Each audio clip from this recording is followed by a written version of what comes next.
E aí pessoal, sejam muito bem-vindos ao Fandom Prime. Meu nome é Cisco e no vídeo de hoje então vou compartilhar com vocês as minhas melhores leituras de 2024. Mas antes da gente partir para o interessante dessa brincadeira aqui, eu vou tentar explicar brevemente como vai funcionar mais ou menos a dinâmica desse vídeo aqui. Porque, de acordo com o que eu vou falar, vocês fazem um balanço e decidem se tem interesse ou não de assistir esse vídeo aqui até o final. Porque, resumindo muito a ópera, eu vou falar pra caramba. Mas beleza, vamos partir do começo então.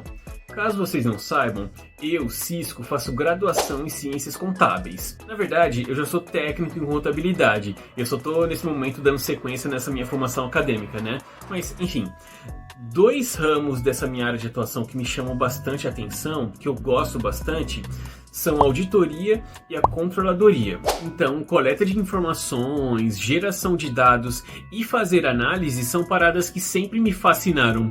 E sendo assim, eu sempre tive um controle muito rígido da minha coleção, simplesmente porque eu gosto de fazer essas análises. Então, quantos quadrinhos tem na minha coleção ao total, quantas páginas são ao todo, quantos quadrinhos por editora, quantos mangás, quantos são livros, quantos são quadrinhos de fato, etc, etc.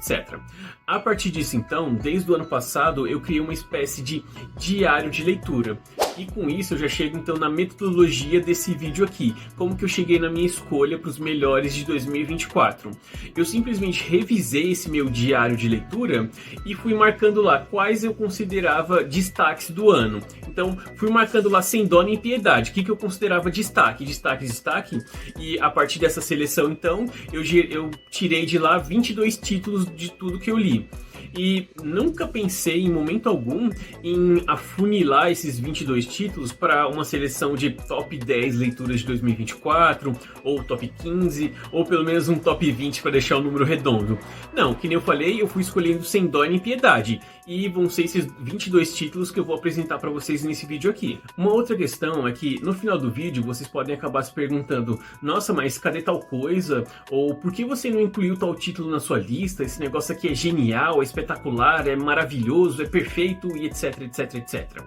E quanto a isso, tem duas explicações bem básicas. A primeira é que, como eu já falei muitas e muitas vezes aqui no Fandom Prime, eu não tenho muitas condições de ficar comprando lançamentos. Então, de tudo que eu li ao longo de 2024, aquilo que efetivamente eram títulos lançamentos de 2024 eram muito poucos, era uma parcela muito pequena. Exatamente 3,26% das minhas leituras eram lançamentos do ano passado mesmo.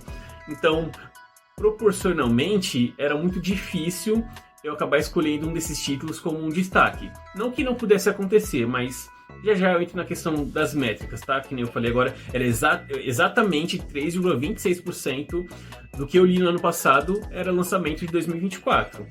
Mas eu só escolhi mesmo o que eu, Cisco, considerei como destaque. Então, mesmo que algum lançamento do ano passado eu tenha lido e que você considere um negócio espetacular e fantástico, se eu não considerei, obviamente não vai aparecer na minha lista de melhores, né? Obviamente, se você pode comentar aqui a sua lista, que aí a gente pode conversar. Se porventura o título que você sentiu falta eu já tiver lido, aí a gente conversa sobre isso.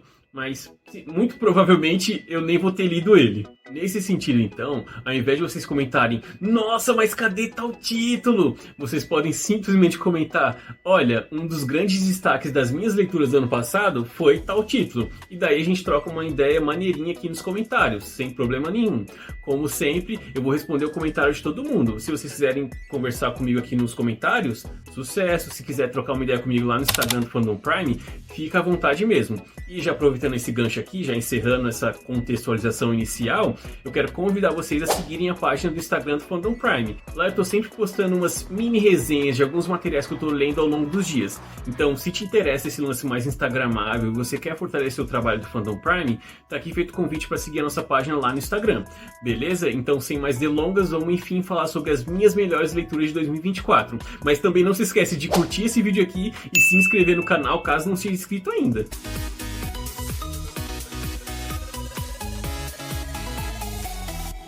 Beleza, nessa primeira parte aqui do vídeo eu vou passar para vocês algumas métricas das minhas leituras de 2024. Indo no sentido daquilo que eu estava falando na parte introdutória sobre análise de dados. Como, por exemplo, eu já falei para vocês que somente 3,26% das minhas leituras do ano passado eram lançamentos de 2024. E um outro joguinho que eu vou fazer com vocês é que no final dessa primeira parte eu também vou compartilhar com vocês quais foram as editoras que eu mais li nesse ano de 2024.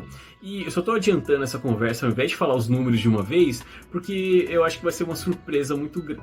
Quer dizer, eu imagino, né, que vai ser uma baita surpresa para vocês esse ranking de editoras que eu mais li nesse ano passado. Então, se você achar que foi um negócio muito surpreendente, você comenta aqui embaixo. Senão, a gente segue com o vídeo normalmente sem problema nenhum, né? Enfim, então, em 2024 eu li 184 títulos de 17 editoras diferentes. E aí tem um parênteses porque eu considero lançamentos independentes, que tipo o artista financiou pelo Catarse, por exemplo, a obra dele. Aí tudo que é independente eu catalogo como se fosse uma editora, por assim dizer. Então tem lá independente. Aí tudo que é independente tá lá jogado num balaio só.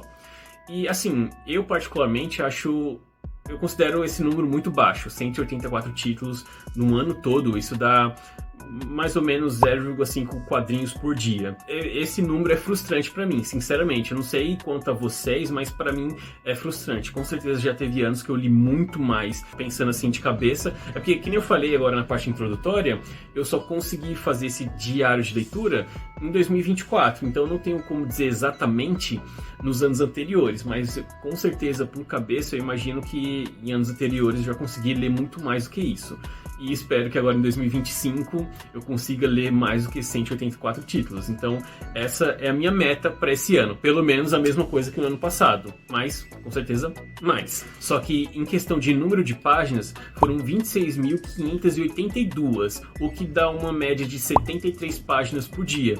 O que eu já considero mais animador, por assim dizer. Porque se for pensar, eu penso muito no começo da minha carreira de leitor de quadrinhos, quando eu pegava só mensais, que aí a mensal tinha geralmente umas 52, 64 páginas. Então se a minha média ficou em 73, pra mim tá bom.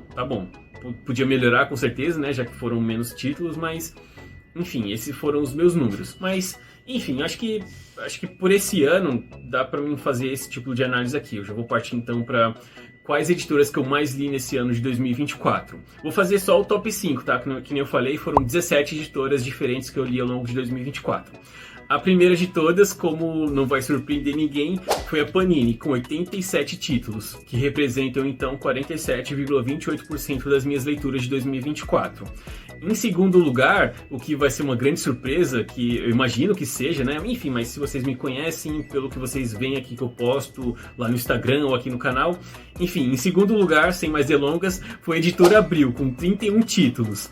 Que aí então ficou em 16,85%. Só que em relação ao número de páginas, tem um pulo do gato nessa história aqui. Porque tá, em terceiro lugar, aqui eu tô esse ranking então de mais lidas, eu tô fazendo pelo número de títulos, tá? Então, em terceiro lugar veio a JBC com 23 títulos, que ficou então em 12,50% das minhas leituras de 2024. E esse número sozinho se dá por causa de Yu Yu Hakusho, que tem 19 edições que eu fiz a maratona no ano passado, 2024, né?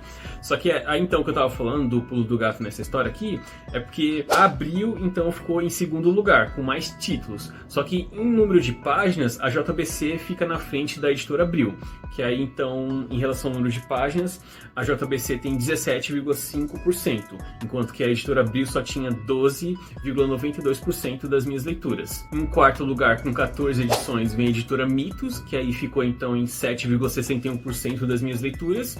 E em quinto lugar, vem o Pipoca e Nanquim, com 8 títulos, que aí fechou então em 4,35%.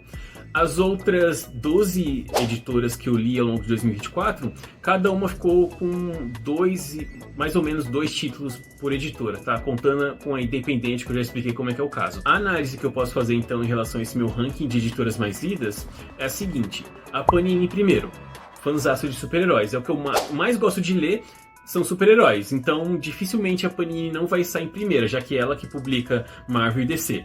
Ainda mais DC, né? Já que eu sou um DC-nauta abertamente declarado, Superman é meu personagem favorito, então acho que dificilmente a Panini não vai estar em primeiro em qualquer ano desse meu ranking de editoras mais lidas. Acho que talvez a JBC, que aí já passando para a JBC que está em terceiro, ela ficou em terceiro lugar, que é impressionante, porque por causa da minha maratona de Yu Yu Hakusho, que nem eu comentei agora, né? Então eu imagino que se eu fizer mais maratonas, eu tenho muitas outras coleções aqui por ler ainda pela primeira vez de mangás da JBC. Então se eu pegar e engatar mais de uma maratona, eu acho que talvez até pode acabar acontecendo da JBC aparecer em segundo ou até em primeiro, quem sabe, né? Dependendo do quanto eu conseguir ler nesse ano de 2025 ou nos próximos anos, inclusive. Daí, em segundo lugar, tem a editora Abril, porque eu frequento muitos sebos. Grande parte da minha coleção é formada a partir das aquisições que eu faço em sebos. Então, muita coisa antiga, às vezes eu tenho coisas que já saíram de novo em capa dura, em outros formatos, só que se a editora Abril publicou no formato bom, tipo, não um formatinho, e eu tenho essa versão, pra mim tá ótimo, não troco. E tô sempre descobrindo coisas novas em sebos, coisas que eu nunca ouvi falar, só que, pô, tá ali no sebo, tá baratinho, a história tá completa, eu arrisco. É assim, pô, desde o começo da minha coleção, só que no começo da minha coleção eram lançamentos, tipo, que eu pegava em banca. Agora eu só transportei isso pra sebos, que é a realidade que eu tenho condições de seguir. Enfim, então aí a editora Mitos apareceu aqui no top 5, né, em quarta posição, porque eu comecei a ler Bonelli esse ano. Assim, já tinha lido algumas coisas no passado. Não, coisas no passado é foda, né? Só li 2 edições de Tex Gold. Só que aí, nesse ano de 2024, comecei a ler Júlia. Li muitas edições de Júlia, só que aí a Mitos acaba aparecendo aqui no meu ranking, porque eu também, justamente na questão do sebo, tem muitas edições de super-heróis que a Mitos publicou ali naquele momento de transição, saindo Marvel e DC da Abril, passando pra Panini, a Mitos acabou publicando muitas edições de super-heróis. Acho que principalmente coisas da DC. Então, por causa disso, a editora Mitos aparece aqui. Mas para esse ano de 2024, tá muito equilibrado. Deu 14 títulos aqui. Acho que dá pra dizer que foram 7 da Bonelli e 7 de super-heróis. Mais ou menos isso, sabe? Ah, uma coisa que é interessante que eu já ia esquecendo de comentar é que dos 184 títulos que eu li em 2024, só 2 deles que eram livros, que no caso foi A Guerra dos Tronos e a Filosofia e o Diário do Chaves. O Diário do Chaves, inclusive, já tem vídeo específico aqui no canal. Espero que a essa altura do campeonato você já tenha deixado o like aqui nesse vídeo, porque eu enfim vou começar a falar sobre os quadrinhos. Mas antes disso eu preciso avisar uma coisa que definitivamente eu devia ter avisado na parte introdutória do vídeo. Que no caso é que nenhum dos quadrinhos que eu vou falar com vocês aqui nesse vídeo, eu tô com ele em mãos para mostrar no detalhe aqui para vocês. Porque assim, caso você seja novo aqui no Fandom Prime, saiba que eu sou de São Paulo, mas faço faculdade aqui no Rio Grande do Sul. Então eu passo a maior parte do meu ano aqui, só que a minha coleção tá toda na casa dos meus pais lá em São Paulo. E apesar de alguns quadrinhos que eu coloquei aqui como destaque do ano de 2024 eu li aqui no Rio Grande do Sul, agora no recesso de final de ano eu acabei levando eles de volta pro resto da minha coleção lá em São Paulo. Então vocês vão ter que se contentar com as ilustrações que o Cisco do Futuro vai colocar aqui ao longo do vídeo. Tô na área, derrubou é pênalti. Não sei se vocês acham isso uma coisa ruim ou boa, mas infelizmente é o que tá tendo, né? Beleza, então sem mais delongas vou começar falando sobre as menções honrosas, que no caso são quadrinhos que eu cheguei a considerar como destaques do ano, só que por questões técnicas eu não acabei colocando esses títulos aqui na lista consagrada. Então eu vou falar aqui eles rapidamente como uma menção honrosa mesmo. Só que diferente dos destaques que eu vou mostrar daqui a pouco, esses quadrinhos aqui das menções honrosas eu vou apresentar para vocês aqui, vou falar deles na ordem que eu li ao longo do ano, então do começo até o final do ano. Porque no caso os destaques eu acabei ranqueando eles da forma que eu como achei, tipo o supra-sumo até o mais fraco, né? Porque são destaques, mas enfim. Bom, vou começar então. A primeira menção honrosa então, no caso, é Crepúsculo, Esmeralda e Novo Amanhecer. Assim, é um quadrinho fantástico que merecia com certeza definitivamente estar nos destaques de qualquer pessoa. Só que não tá aqui nos meus destaques porque em 2024 não foi a primeira vez que eu li esse quadrinho. No caso, eu fiz uma releitura por causa da minha maratona de grandes eventos DC. Inclusive já tem muitos vídeos aqui no canal, caso você não tenha assistido ainda, fica aqui a recomendação. Então, só por causa desse detalhe técnico que o Crepúsculo, Esmeralda e Novo Amanhecer não tá nos destaques. Só que, bom, uma história fantástica, maravilhosa mesmo. A próxima menção, então, é Zero Hora, Crise no Tempo, que é uma história que eu curti bastante, é ótima mesmo, só que, bom, não ótima o suficiente para eu considerar como destaque, só que definitivamente não é a grande porcaria que a maioria das pessoas faz parecer aí pela internet afora, tá? Então, por isso que eu tô colocando aqui como menção honrosa. É ótima, só que não o bastante para ser um destaque. A próxima menção, então, é Guy Gardner Renasce, que no vídeo que eu fiz, então, sobre os grandes eventos DC e aquele sobre a saga do Lanterna Verde, muita gente veio comentar que essa série do Guy Gardner dos anos 90 é uma tranqueira. E, realmente, ela é muito anos 90. Só que, mesmo com esse defeito, assim, porque eu sou um grande detrator dos anos 90. Os anos 90 é tudo que eu sou contra. Mas, enfim, mesmo sendo muito anos 90, eu acabei curtindo essa série do Guy Gardner. No caso, o Guy Gardner Renasce é só a introdução do que viria a ser a série mensal do personagem.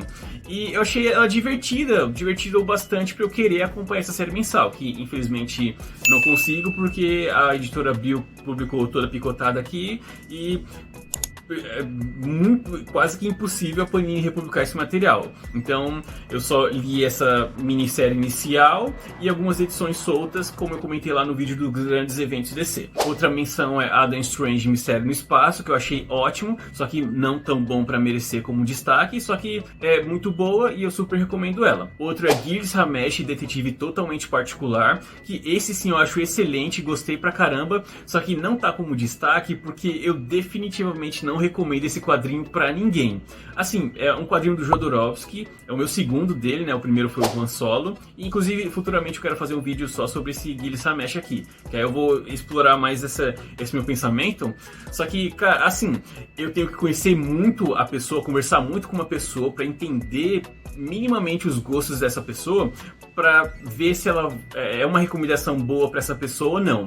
Então, por via de regra, não recomendo esse quadrinho para ninguém, porque ele é totalmente errado. Outra menção honrosa é Anohana, um mangá em 3 edições pela JBC, que eu só não considerei como um destaque porque eu já sabia da história, porque eu já tinha assistido o anime antes, então eu acabei não me emocionando tanto na leitura do mangá. E é justamente por não ter me emocionado tanto na leitura do mangá que eu não considerei como destaque. Se o meu primeiro contato com essa obra tivesse sido o mangá, aí sim eu imagino que eu teria me emocionado tanto quanto eu me emocionei quando eu assisti o anime pela primeira vez há muitos anos atrás. Daí sim, com certeza tinha aparecido na minha lista de destaques. Mas como já tinha esse meu conhecimento prévio da obra, eu deixei aqui só como menção honrosa. O próximo título aqui então é a primeira edição da saga do Superman da segunda temporada, que foi muito curioso porque eu tenho a primeira temporada completa da saga do Superman, só que não li ainda, porque ela ficou toda lá em São Paulo. Só que essa primeira edição da segunda temporada eu recebi aqui em Santa Maria, onde eu estudo no Rio Grande do Sul, né? E como chegou aqui, eu dei uma chance para ler, para ver como que era a pegada dessas histórias, que eu nunca tinha lido ainda. Apesar, como eu sou um grande fã de Superman, eu sei mais ou menos todos os acontecimentos de toda essa saga do Superman, tudo que vai acontecer, que aconteceu na primeira temporada, até o que tá para acontecer ainda, que não foi publicado ainda. Então eu queria ler para ter esse contato. Então, mesmo já tendo toda a primeira temporada, a primeira edição que eu li da saga Superman foi a primeira edição da segunda temporada. E realmente é ótima, muito boa mesmo. Assim, super recomendo que você colecione e leia a saga do Superman. Pode começar aí com a segunda temporada, que é quando começa a era do Triângulo do Superman, que futuramente eu quero falar mais sobre isso aqui no canal. Mas, então, foi só uma primeira edição, assim, que não merecia estar como destaque, só que menção honrosa aqui, porque é realmente muito boa. Talvez se eu tivesse lido outras edições, definitivamente tinha aparecido como destaques do ano. Daí eu li também o Crise nas Múltiplas Terras, que são aqueles primeiros crossovers entre a Liga da Justiça e a Sociedade da Justiça lá na Era de Prata, que é muito bacana, muito divertido. Nossa, eu não entendo como as pessoas detestam a Era de Prata. Assim, se você olhar superficialmente, são histórias bobas, só que se você prestar atenção nessas histórias, elas são muito divertidas. Pelo menos eu acho elas divertidas e gostei bastante desse crossover. É um marco histórico, fora qualquer coisa, fora a qualidade em si das histórias, é um marco histórico, né? Esse primeiro encontro entre a Sociedade e a Liga da Justiça. Mas, assim, não achei excelente a ponto de colocar como destaque, mas então tá aqui como menção honrosa. Daí, outra coisa que eu coloco como menção honrosa é o Gotham DPGC, que já tem um vídeo aqui específico no canal, que eu já tinha comentado que eu li há muitos anos atrás a primeira edição, e agora em 2024 eu li a série completa, né? Reli a primeira edição, e li pela primeira vez as outras 3 edições. Só que, apesar de Gotham ser excelente, eu não cheguei a considerar como um destaque do ano. Da mesma forma como Sete Soldados da Vitória, que foi meu primeiro ônibus. Achei uma história excelente, é o meu primeiro ônibus que eu li, né? Só que não acho que merecia estar como destaque. E o último destaque, então, que eu vou colocar é um quadrinho que eu li no Natal. Foi quase o antepenúltimo quadrinho que eu li em 2024. Que, no caso, então, foi a primeira edição de Dragoneiro, que muita gente me recomenda ler, já que esse ano de 2024 eu entrei na onda de Bonelli, né? E agora, no final do ano de 2024, eu tive a oportunidade de ler a primeira edição da Mythos, né? De Dragoneiro. É uma edição muito introdutória, né? Achei muito boa, acho que vale a pena continuar lendo, né? Ir atrás de outras edições, só que não considerei essa única edição, não considerei tão boa a ponto de colocar como um destaque. E essas são as minhas menções honrosas. Agora, enfim, vamos partir para os meus destaques de 2024, começando com a 22ª posição, que ficou com a edição SJA Arquivos Confidenciais. Essa é uma história solo da Poderosa que é realmente muito boa. Ela pega e faz um balanço geral, por assim dizer, de toda a história da personagem, desde a sua origem até o momento atual. Atual que eu digo é quando essa história foi publicada, né, que foi ali na altura da Crise Infinita. Inclusive, eu quase que deixei essa edição como apenas uma menção honrosa por causa do final dela, que, tipo, ela é uma história de começo, meio e fim, ela é fechada, é uma minissérie, esse Arquivos Confidenciais da Poderosa. Ela se encerra ali, a história que ela se propõe e tal, só que o final dela meio que faz um gancho pra Crise Infinita. Então, mesmo tendo a sua conclusão, a gente vai ver um desdobramento daquilo que foi apresentado nessa minissérie lá na Crise Infinita. Se você já leu a Crise Infinita, você sabe do que eu tô falando. Se você não sabe do que eu tô falando, você pode ver o meu vídeo aqui sobre a Crise Infinita, que eu falo mais sobre essa edição em particular e sobre esse desdobramento que eu tô comentando aqui. Em 21º lugar ficou o Livro dos Insetos Humanos, que é um mangá da Dark Side Books, em capa dura, né? O mesmo padrão gráfico de qualquer edição da Dark Side, né? Um acabamento primoroso, diga-se de passagem. Mas um destaque pra mim, além da história ser muito boa, tanto que tá aqui nos destaques do ano, é que esse foi o primeiro quadrinho do Osamu Tezuka, que é conhecido como o Rei dos Mangás. E, assim, como primeiro contato com o autor, eu achei excelente. Nessa obra em si, eu não vi a justificativa do porquê ele ser considerado o Rei dos Mangás. Talvez em outras obras mais famosas dele, essa justificação possa ser mais evidente, que nem eu acho que, se eu não estiver enganado, o Astro Boy, que é a obra mais famosa dele. Mas, enfim, mesmo tendo gostado desse livro dos insetos humanos, eu não gostei o suficiente para ir atrás de outras obras desse autor. Mas, assim, como primeiro contato, eu acho bom. Então, se você não tem nenhum contato, se você ainda não teve nenhum contato com obras do Osamu Tezuka, eu recomendo o Livro dos Insetos Humanos para ser o seu primeiro contato, assim como foi o meu. Foi uma leitura muito boa, que nessa história aqui a gente tem essa mulher que ela meio que se apropria da identidade das pessoas. Então, tipo, por exemplo, tem um caso que ela tá convivendo com um músico, daí ela começa a assimilar a personalidade desse músico, até que ela acaba roubando as músicas desse cara que era um músico em ascensão. Daí o cara não consegue fazer sucesso porque ela roubou a música do cara, e ela que acabou virando uma musicista muito famosa. Então ela vai fazendo isso com muitas pessoas, ela vai convivendo com essas pessoas, vai absorvendo a personalidade dessas pessoas até se tornar excelente naquilo que a pessoa dedica a vida dela. Até que ela enjoa e passa para a próxima pessoa e vai roubando a identidade dessas pessoas. É uma história muito foda mesmo. É meio que um drama, assim, com um leve tom de suspense. Não um horror, assim, tipo um negócio muito absurdo. Só que, enfim, é uma história muito boa mesmo que, bom, eu recomendo pelo menos. Em 20º lugar ficou o Cavaleiro Negro, do Pipoca Nankin, que é uma história muito foda que tem muito cara de RPG. Ela é nessa pegada meio que medieval, só que com alguns elementos fantásticos, como se fosse uma história da era do Rei Arthur, né? Que tem a magia, né, com Merlin, etc. Quase que mais ou menos nessa pegada. Que então é sobre esse cavaleiro que foi exilado por muitos anos, que agora está voltando para suas terras para reivindicar o seu lugar de direito.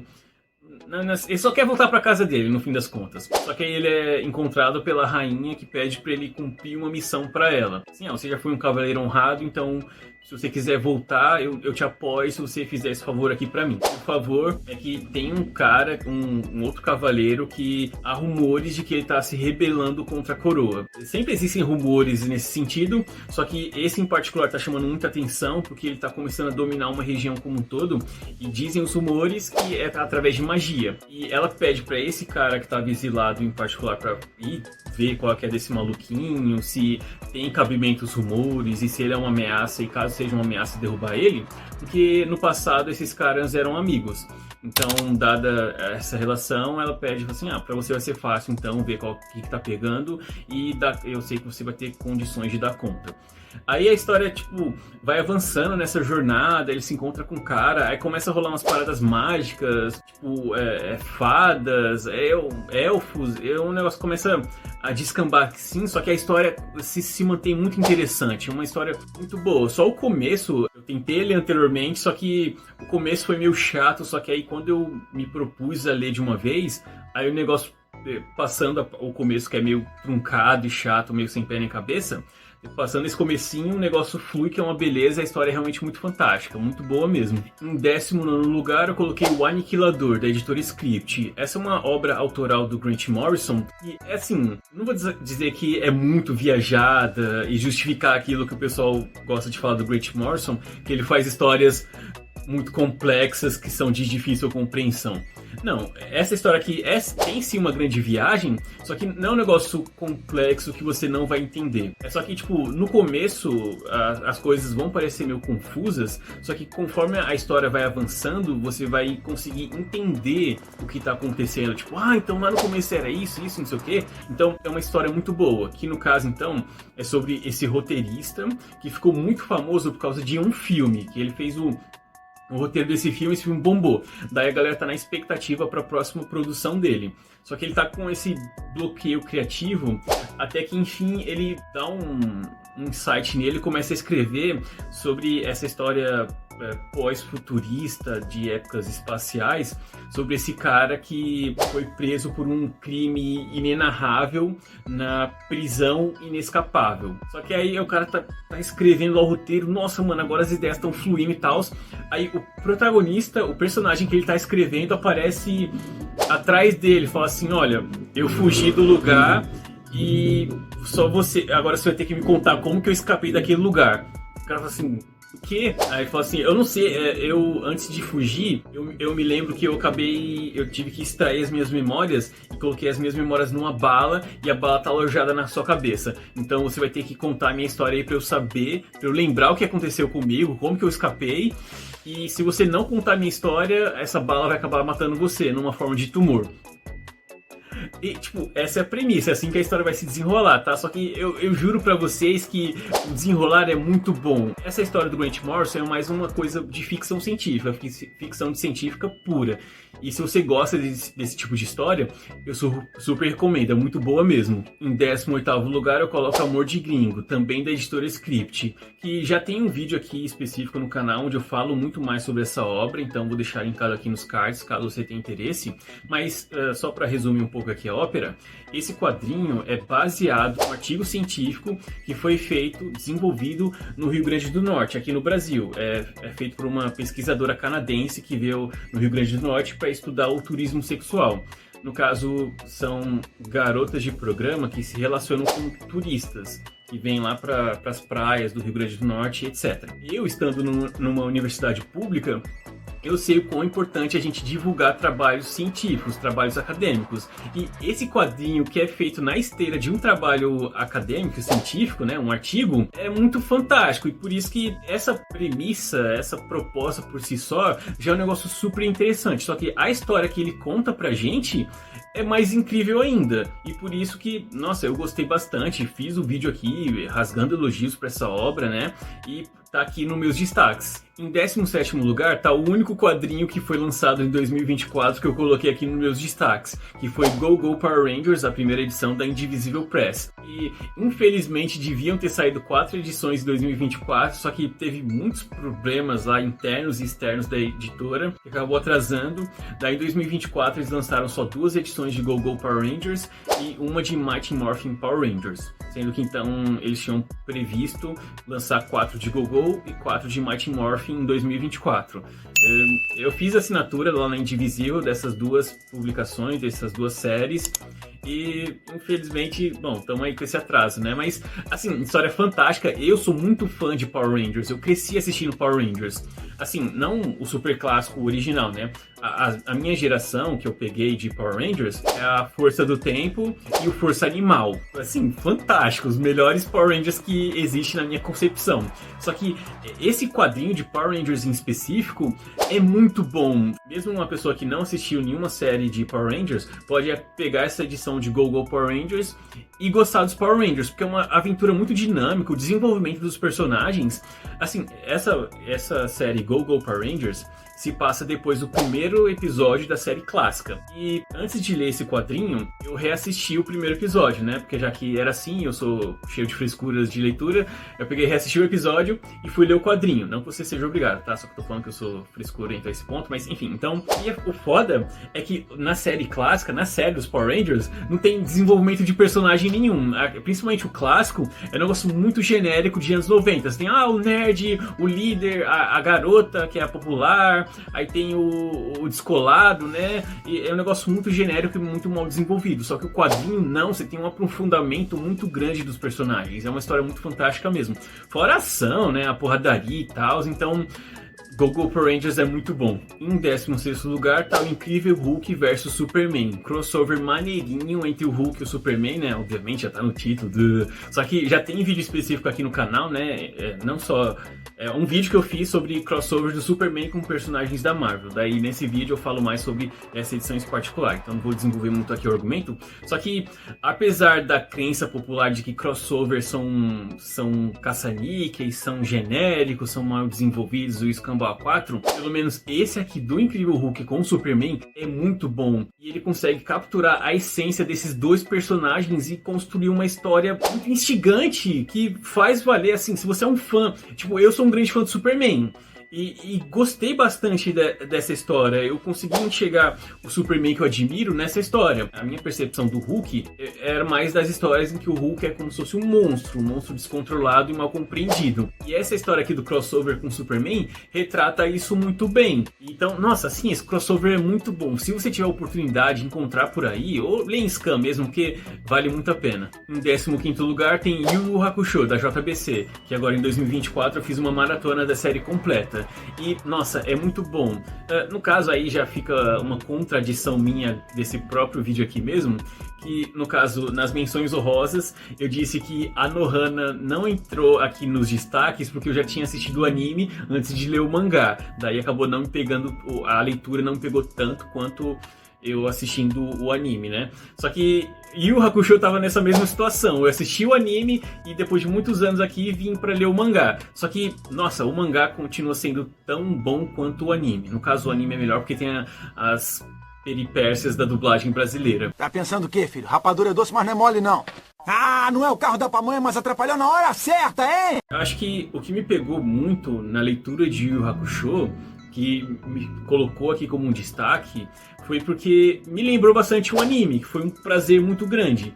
E ler o mangá foi muito bom também. Deu essa nostalgia, sabe? A sensação boa que foi quando eu assisti o anime, eu tive lendo o mangá. Inclusive, então, o final do anime acaba sendo melhor do que o do mangá, porque o pessoal no audiovisual acabou tendo um trabalho de desenvolver melhor essa história, né? Mas, enfim, vale muito a pena ler Yu Yu Hakusho, se você tem interesse. Se você não tiver oportunidade e disponibilidade de ler o mangá, vale a pena de assistir o anime pelo menos. Em 14º lugar, então, tem Do Inferno, da editora Veneta, que é uma obra autoral do Alan Moore, que a proposta é explorar e revelar a história por trás do Jack Stripador. E, nossa, esse tem um desenvolvimento de personagem tão fantástico, tão primoroso, que só um gênio como o Alan Moore para fazer uma história dessas. Assim, vale muito a pena. Se vocês tiverem a oportunidade, desde que eu comecei a colecionar quadrinhos, eu lembro, isso foi em 2013, né? Que eu comecei a frequentar livrarias. Eu lembro de ver em livrarias o Do Inferno, né? Só que era tipo R$100 e nessa época, quando eu comecei, eu não tinha condições de comprar um quadrinho R$100, mesmo em promoções. Então, só agora em 2024 que eu tive condições de comprar o Do Inferno, porque peguei usado, né? Paguei R$30, então consegui, enfim, ler e satisfação. Nossa, pensar que o negócio que eu tinha vontade de comprar muitos anos atrás era uma história muito boa, é uma satisfação a par do que a história em si ser muito boa. Em 13º lugar, eu coloquei o Lanterna Verde Renascimento, que vai sair agora na famigerada saga do Lanterna Verde. Já falei bastante sobre o Lanterna Verde Renascimento no vídeo sobre os grandes eventos DC, então, caso você não conheça, esse Lanterna Verde Renascimento é simplesmente o retorno do Hal Jordan depois de muita desgraça que aconteceu na vida desse cara, né? O cara virou vilão, morreu, virou espectro e, enfim, volta ao status de Lanterna Verde que ele nunca devia ter deixado. E que nem eu já muito descasquei no vídeo sobre a saga do Lanterna Verde, esse renascimento é um baita ponto de partida para quem quer começar a ler Lanterna Verde. A história por si só é muito boa, só que nem eu falei naquele vídeo lá, não merecia uma republicação dentro do formato saga. Claro, podia ser uma coleção à parte em capa cartão, porque no formato saga a gente tem outros materiais muito interessantes e que nunca saíram em formato americano, ou nunca foram publicados no Brasil, que poderiam compor a saga do Lanterna Verde, mas essa conversa eu já desenvolvi muito lá no vídeo sobre a saga do Lanterna Verde. A questão então é que o Lanterna Verde Renascimento é muito bom e tá aqui no meu destaques de 2024, porque foi a primeira vez que eu li, foi no ano passado. Em 12º lugar eu coloco o Gavião Negro do Geoff Johns, que as edições que eu tenho então são daquela coleção DC especial.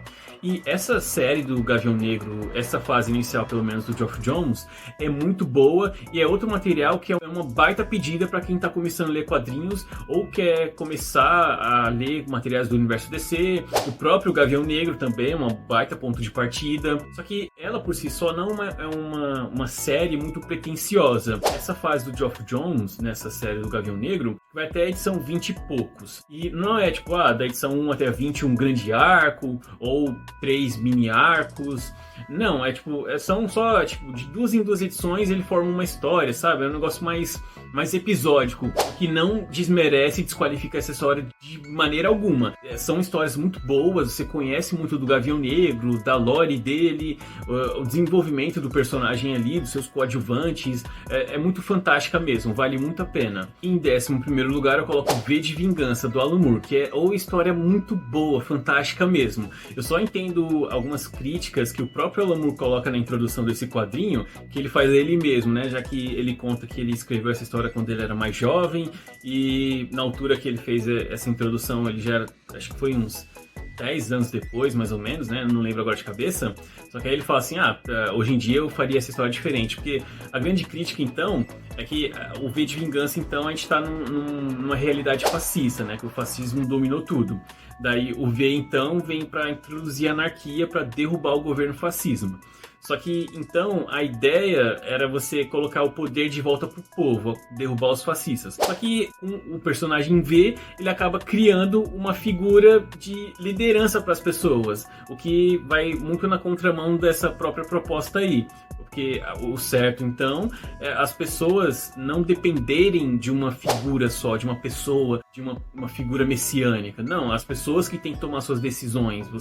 O povo, o poder é do povo. Só que aí o cara cria uma figura messiânica e aí, fica vaga a proposta, né? Mas, de qualquer forma, então, é interessante você ter obras que nem V de Vingança e que você consegue desenvolver, imagino, né? Que a pessoa que lê a V de Vingança consiga desenvolver esse pensamento crítico de criticar o que está acontecendo ao nosso redor. Eu acho que esse é o grande objetivo de toda e qualquer obra de arte, é desenvolver o pensamento crítico das pessoas em várias áreas possíveis, mas no mundo que a gente está vivendo hoje, as pessoas têm que se politizar, velho. É complicado, né? A gente tá falando das nossas vidas. Enfim, vamos partir pro top 10 das minhas melhores leituras de 2024. Começando com o 10º lugar, que foi A Noite dos Mortos-Vivos, da editora Mitos. Esse é outro quadrinho que também tem vídeo específico aqui no canal, e é que nem eu falo naquele vídeo lá, né? Eu sou fascinado por histórias de zumbis, e esse A Noite dos Mortos-Vivos é um remake perfeito que moderniza o filme original lá do Jorge Romero. Então, nossa, é primoroso. Eu acho impressionante não ter ouvido falar desse quadrinho antes. E com certeza tá destaque aqui e super recomendação para vocês de ler esse quadrinho, de assistir o vídeo que eu já fiz, né? Mas, nossa, é muito bom mesmo. Como eu falei, é praticamente um remake da Noite dos Mortos-Vivos do George Romero. Em nono lugar tá a primeira edição da nova série de Dylan Dog da editora Mitos, que foi a primeira leitura completa que eu fiz de Dylan Dog e eu achei fantástico, sensacional. Foi só nessa primeira edição já me fez interessar bastante no personagem. Que nem eu já fiz, tem um shorts aqui no YouTube, né, falando mais sobre as minhas duas primeiras experiências com Dylan Dog, sendo essa primeira edição da nova série a primeira leitura completa que eu fiz. E é uma história muito boa mesmo. E uma coisa que eu vi esses tempos agora, aí pela internet da vida, é que a maioria das pessoas que já são acostumadas a ler Dylan Dog não gostaram dessa nova série. Acho que o argumento é que essas pessoas preferem o Dylan Dog das antigas, né? Só que, pô, eu como leitor iniciante achei fascinante essa história. Gostei do personagem, do núcleo dele ali, que essa história então, essa primeira edição, vai mostrar sobre um caso em que as pessoas não estão morrendo. Então, tipo, as pessoas estão se matando, estão sendo assassinadas, só que elas não estão indo pro pós-vida. Daí o Dylan Dog, por causa de um caso em particular, uma menina que foi assassinada, ela pede pro Dylan Dog investigar e descobrir quem matou ela. Porque, bom, ela foi assassinada, só que ela continua viva, né? Então aí ele vai descobrir que tá todo mundo, no mundo todo as pessoas não estão morrendo. E é um caso muito, muito interessante mesmo. E como um leitor iniciante, essa nova série eu achei muito boa mesmo. Enfim, de qualquer forma, essa primeira edição eu gostei tanto para colocar aqui nos destaques. Diferente do Dragoneiro, então, que eu li a primeira edição, gostei, só que não gostei tanto para colocar como destaque. Em oitavo lugar, eu coloquei Batman Superman, Os Melhores do Mundo, aquela série mensal do Mark Waid. E, nossa, que negócio fantástico e satisfatório. É o retorno do herói clássico, enfim, depois de muitos anos de pessimismo e pseudo-realismo. Que esse realismo que as pessoas tanto defendem nas histórias de heróis e tudo mais, é só um pessimismo disfarçado. Então, quem diz que não tem histórias boas de super-heróis saindo atualmente, eu quero que você se lasque no mínimo, tá? Porque tá aí um exemplo de uma história muito boa que está sendo publicada atualmente. Só é foda o formato que está sendo publicado, né, pela Panini, uma mensal de R$20 com 48 páginas, aí é foda mesmo. Só que aí, nas promoções que eu consegui pegar essa minha mensal, deu tudo certo pra mim. Mas, enfim, vale muito a pena a leitura dessa história. Já tem um vídeo específico aqui no canal, que é um dos vídeos que eu mais gostei de fazer, inclusive aqui pro Fandom Prime, que não só faço a resenha desse primeiro arco dessa mensal, né, dos Melhores do Mundo, mas eu também falo sobre as primeiras vezes em que o Batman e o Superman se conheceram. Porque, dando spoiler, foram muitas vezes em que o Batman e o Superman se conheceram. O sétimo lugar aqui dos meus destaques de 2024 é meio capcioso, porque, para ilustrar para vocês, eu coloco o Contagem Regressiva para Crise Infinita Especial. O especial, aquela primeira edição lá. Porque esse especial, que é meio que o prelúdio para o que viria a acontecer na Crise Infinita, que na verdade é o prelúdio do prelúdio para a Crise Infinita. Só que então essa contagem regressiva para a Crise Infinita Especial, por si só, é uma história muito boa, que vai mostrar o Besouro Azul investigando toda essa conspiração que está pairando pelo universo DC, chegando em muitos pontos que vão ser desenvolvidos então na contagem regressiva, que são aquelas minisséries que eu comento no outro vídeo sobre a contagem regressiva para a Crise Infinita, que tem aqui no Fandom Prime, inclusive. Caso você não tenha assistido ainda, vai assistir lá depois, fica aqui a recomendação, né? Então, no caso, por que eu não coloquei a Crise Infinita então como destaque? Porque eu acho que o interessante, o que eu destaco, que é um destaque com certeza, foi toda essa jornada da Crise Infinita. Eu não diria que é o ponto alto, só que o estopim então, que eu viria colocar aqui para vocês como destaque então, é justamente essa contagem regressiva especial, porque ela é a sintetização de toda essa jornada aí. Se eu fosse considerar só o evento Crise Infinita, ele cairia na mesma situação que eu falei do Zero Hora. É muito bom sim, só que aí não chega a ser tão bom para colocar como destaque. Só que essa jornada toda da Crise Infinita, desde a contagem, essa investigação do Ted Kord, o Besouro Azul, né? Na verdade, tudo que eu coloquei lá no vídeo da contagem regressiva para Crise Infinita, toda essa minha jornada dos grandes eventos DC é o que faz esse especial aqui ser um destaque, e é realmente muito bom mesmo. Em sexto lugar eu coloquei John Constantine Hellblazer Infernal, que a altura que eu tô gravando esse vídeo aqui, eu já gravei um outro falando sobre Hellblazer. No caso, o vídeo que eu fiz foi falando sobre Hellblazer Origins. Só não postei ainda na altura que eu vou postar esse meu vídeo aqui de destaque de 2024, porque eu vou dar preferência para editar isso aqui primeiro e depois eu edito sobre Hellblazer e posto aqui no canal. Que aí, como já tinham pedido, no caso o Hellblazer vai ser o primeiro vídeo aqui do canal sobre a Vertigo. Mas, enfim, só comentando brevemente então o que eu já falei mais no vídeo sobre Hellblazer, que vocês vão ver só depois. É que eu fiz uma maratona do Origins e Infernal, de uma vez só. Passei mais de um mês aí só lendo Hellblazer. E Origins, apesar de ser histórias muito boas, bem legais, é maçante, é enrolado e dá um desânimo. Só que quando chegou na parte de Infernal, o negócio fluiu tão bem que, nossa senhora, eu gostei tanto que coloquei aqui como destaque. O Infernal, não o Origins. Não escolhi uma edição em particular dessa fase de Infernal, né? São 8 encadernados que eu tenho capa cartão. Só que aí, pra ilustrar, eu coloco a primeira edição, porque só o comecinho ali já me comprou, que é a parte quando o Constantine descobre que tem câncer, que aí ele tem que enrolar os demônios do inferno pra curarem o câncer dele. Igual acontece mais ou menos no filme do Keanu Reeves, que é um negócio muito bom mesmo. No caso, o filme por si só é bom. Eu assisti o filme quando era criança e não fazia a menor ideia de que vinha dos quadrinhos aquilo lá, mas já gostava. Lendo o quadrinho, já vejo que o quadrinho é infinitamente superior ao filme. Só que não anula a qualidade do filme, tá? Mesmo se é uma adaptação, então não tem nada a ver. Nesse sentido dá pra considerar assim, porque é boa. Mas enfim, então, no Origins, o Constantine depende mais da sorte pra resolver as situações do que da astúcia dele. Tipo, são muitas coincidências que acontecem pra ele se dar bem, pra ele se safar das desgraças que ele se mete na fase de Origins. No Infernal, não, é muito da astúcia dele, coisas que ele bola, os esquemas que ele arma pra se safar das desgraças que ele se mete. Então, nossa, Hellblazer Infernal é realmente muito bom mesmo. Agora a gente finalmente chega no top 5. O que você tá achando da lista até agora? Ela tá boa? Tá aleatória demais? Só tem porcaria? Enfim, comenta aqui embaixo, mas beleza. Em quinto lugar, eu tô com a Crise de Identidade, que eu li pela primeira vez no ano passado. E também já falei muito sobre a crise de identidade nos vídeos sobre a crise infinita e os grandes eventos DC, então não tem muito que eu me repetir nesse sentido. Mas história muito boa de crime, assassinato e investigação, que apesar de muita gente falar mal dessa mega saga da DC, eu gostei bastante. Ela é muito boa e vale a pena de verdade, mesmo se você não é acostumado a ler coisas do universo DC.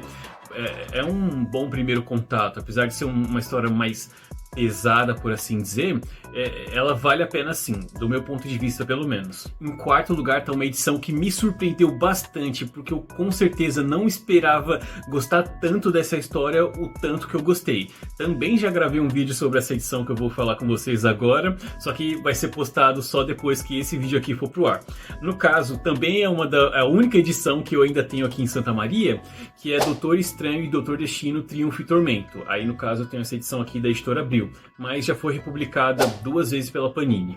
Eu falo mais sobre isso também no vídeo que eu gravei e que vai ser postado depois. Mas, nossa, que história fantástica. É uma história que a gente vai ver o Doutor Estranho ajudando o Doutor Destino a salvar a alma da mãe dele, da mãe do Doutor Destino, né, que tá preso no inferno com o Mephisto. Nossa, puta que eu pariu, que história boa. Eu não vou comentar mais muito sobre ela, porque logo vai aparecer um vídeo de eu falando mais sobre essa edição aqui. Mas, sério, fantástico, muito boa mesmo. Só pra não falar que também não apareceu nenhum título da Marvel aqui na minha lista de destaques, tá aqui Nossa senhora, que nem eu vou falar no vídeo que vai ao ar ainda. Essa história aqui, ela mudou a minha concepção, a minha visão sobre o Doutor Destino. O Doutor Estranho, eu continuo achando que ele é o cuzão, só que também ganhou certa moral pra mim depois dessa história aqui. Só que o Doutor Destino, eu tenho outra visão sobre esse personagem depois de ler essa história aqui. É realmente muito boa mesmo, mas Eu acho que eu tô me repetindo muito, eu tenho que pensar em novos adjetivos, mas mais comentários sobre essa história aqui futuramente aqui no Fandom Prime. E não se esqueça de se inscrever no canal pra não perder, tá? Agora vamos pro pódio então. Top 3 melhores leituras de 2024 do Cisco. Em terceiro lugar, Verões Felizes, do Pipoca e Nanquim. Que história fascinante e gostosa. Eu, Cisco, sou apaixonado por histórias leves, descompromissadas. Bom, como eu já falei muitas vezes aqui no canal, eu sou um fã de musicais, então isso já é meio que um parâmetro para vocês entenderem mais ou menos os meus gostos. E esse Verões Felizes é um slice of life. Vai contar sobre as várias férias, né, dessa família. E todo ano eles planejam fazer uma viagem pra praia, uma viagem para algum lugar. Só que todo ano acaba dando errado essa viagem. Só que mesmo assim eles conseguem aproveitar muito bem esse tempo com a família. E, nossa, que história muito gostosa. Se você tiver a oportunidade de pegar essa edição do Pipoca e Nanquim, eu super recomendo. Mas se não, as edições que saíram anteriormente, se não estiver enganado, pela SESI, saíram individualmente, 3 edições só. Também vale muito a pena. Não digo que vale mais a pena do Pipoca e Nanquim, porque cada uma dessas histórias é independente da outra. Não é um lance muito continuação que depende de você entender a anterior para entender a próxima. Então, se você conseguir essas da SESI, vale o investimento. Poxa, eu já vi vendendo as três edições, pelo menos da SESI, por R$30, as 3 juntas. Então, se você conseguir, perfeito, tá ótimo, você tá feito ali. No caso, o que você tem com essa edição do Pipoca e Nanquim são histórias a mais. De um negócio que é muito bom, sim, de fato, baita vantagem, só que se você não tem condições, tá perfeito ficar só com aquelas edições lá e vale muito a pena mesmo, de verdade. A arte é linda e a história também é mais linda ainda. É um encontro entre história, roteiro e arte, né? Que é um casamento perfeito. História realmente muito gostosa de se ler. Agora, a medalha de prata em segundo lugar foi Júlia, publicação da Mitos, que eu devorei agora em 2024. Foi uma baita descoberta pra mim, que já tem vídeo específico aqui no canal. E assim, pra ser justo, eu comprei as edições de Júlia em 2023, só que só em 2024 então que eu comecei a ler. E eu comprei umas tantas edições de Júlia lá na época da Black Friday, ali no final de 2023, porque só de ouvir falar da história, de entender do que se tratava, me chamou bastante atenção, me despertou um baita interesse, por isso que eu já peguei umas tantas edições de uma vez.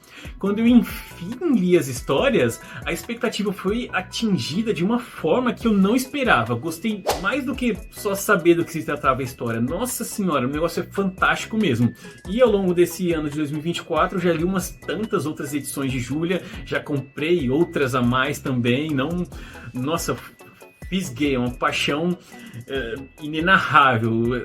Realmente, gostei bastante de Júlia. Quando eu postei o vídeo sobre Júlia aqui no canal, teve gente que comentou que eu já consegui ler, só que não me pegou tanta história assim. Eu não consigo, na minha cabeça, imaginar uma coisa dessas, porque eu realmente fiquei fascinado por essas histórias de Júlia. Então a pessoa pegar e me falar assim, eu li e não gostei, não entra na minha cabeça, não consigo entender como é que isso aconteceu. Mas, sério, se vocês tiverem a oportunidade, por favor, pelo menos dê uma chance a Júlia. Tá, se a pessoa leu e não gostou, beleza, vida que segue. Agora, pelo menos dê oportunidade para Júlia. Agora, em primeiríssimo lugar, a medalha de ouro não podia ser para ninguém mais, ninguém menos do que Crise nas Infinitas Terras.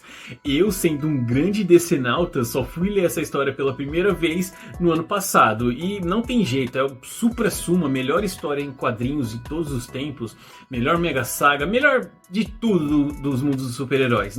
Não tem jeito. Se você não concorda com isso, você não leu a Crise nas Infinitas Terras, porque engraçado, eu sabia tudo o que ia acontecer na crise, né? Porque, bom, Decenalta já sabe, porque essa história é um marco tão grande que ela, desde que ela foi publicada, ela sempre foi referenciada, veio sendo referenciada desde então.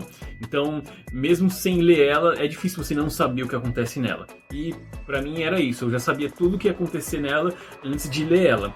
E eu tinha a percepção de que ia ser uma história muito datada, muito truncada, principalmente por causa da questão da época que ela foi feita e tudo mais. Só que não, ela continua relevante, continua muito bem desenvolvida, mesmo com um olhar de alguém em 2025 revisitando essa história de 1985. Então, nossa senhora, muito boa mesmo. Já falei muito sobre a Crise nas Infinitas Terras aqui no canal, principalmente, né, no vídeo sobre os grandes eventos DC. Então, se você quiser saber mais, fica aqui outro convite para ir assistir esse vídeo lá. Mas caso você não saiba, viva numa bolha, numa caverna, sei lá, e não conheça a Crise nas Infinitas Terras, ela basicamente trata sobre a morte do multiverso DC. E desde então que começaram a fazer histórias de super-heróis, lá com Superman em 1938, até os anos 80 eles não tinham muitas preocupações em linha do tempo e continuidade. Isso acabou criando muitas contradições, essas contradições eram justificadas com mundos paralelos. Para resumir essa ópera e fazer um desenvolvimento mais trabalhado em cada personagem, eles mataram o multiverso para fazer uma terra só, daí a Crise nas Infinitas Terras. Não tome como base de jeito nenhum a adaptação da CW, né, da Crise nas Infinitas Terras, nas séries lá do Flash, Arrow, Legends of Tomorrow e Supergirl, porque é muito particular lá, e isso não é nem 1% do que é a Crise nas Infinitas Terras, e em termos de qualidade também. Da mesma forma que você não pode levar em consideração os 3 filmes animados de Crise nas Infinitas Terras. Acho que eles fizeram uma adaptação muito porca. Esse quadrinho espetacular, esse top dos tops, não é muita sacanagem. Mas aí, esse Tomorrowverse, como foi conhecido esse novo universo animado da DC, que começou com Superman e o Homem do Amanhã, já estava tudo bagunçado, eles estavam meio que sem rumo, então infelizmente a crise foi só uma sequência de ideias ruins desse novo universo animado, né? Que mal começou e já acabou, né? Acabou com a Crise nas Infinitas Terras. E imagino que a partir de agora novos filmes animados vão fazer parte diretamente do novo universo DC nos cinemas, né? O DCU. Começou agora com o Comando das Criaturas, vai ter o filme do Superman. Mas tá, tô fugindo totalmente do assunto agora, mas o importante mesmo é que Crise nas Infinitas Terras, o quadrinho, é espetacular e você com certeza devia ir atrás de ler esse quadrinho. Seja na versão física, que tem trocentas versões, desde a época da Abril até pela Panini, recentemente saiu no Grandes Eventos DC. Não sei se já esgotou ou não, mas se você não tiver a oportunidade e disponibilidade de conseguir uma edição física para ler essa história, vai ler em scan também. O importante é ler essa história, que é fenomenal mesmo, e você com certeza não vai se arrepender. Mesmo tendo essa bagunça de multiverso e tudo mais, ela não é confusa, a história por si só é autoexplicativa, então você não vai se perder. Por isso que é o ponto de partida ideal para o universo DC. Para a história de super-heróis, inclusive, mas aí você pode achar suspeito eu falar isso, já que eu sou DC-nauta. Mas, enfim, ponto é, Crise nas Infinitas Terras, top 1, melhor história de todos os tempos, e é isso. Eu não faço a menor ideia da duração desse vídeo aqui no momento que eu tô postando ele, mas tenho certeza de que não é nem 1/3 do tempo que eu gastei gravando isso aqui. Porque eu falo demais, eu sou enrolado, e é isso, pessoal. Espero sinceramente que vocês tenham gostado desse vídeo aqui, e obrigado de verdade por ter assistido até aqui. Agora vamos trocar uma ideia nos comentários, comenta o que você achou dessas minhas melhores leituras de 2024, o que achou dos quadrinhos que eu falei aqui ao longo do vídeo, se já leu eles, também pode comentar a sua lista de melhores leituras de 2024, pode comentar um top 5, um top 10, ou aquela que você considera a sua melhor leitura do ano passado, enfim, pode comentar o que você quiser mesmo. Críticas, elogios e sugestões são muito bem-vindas, tá? Só não se esquece antes de curtir o vídeo e se inscrever no canal caso não seja inscrito ainda. Beleza? Então até a próxima!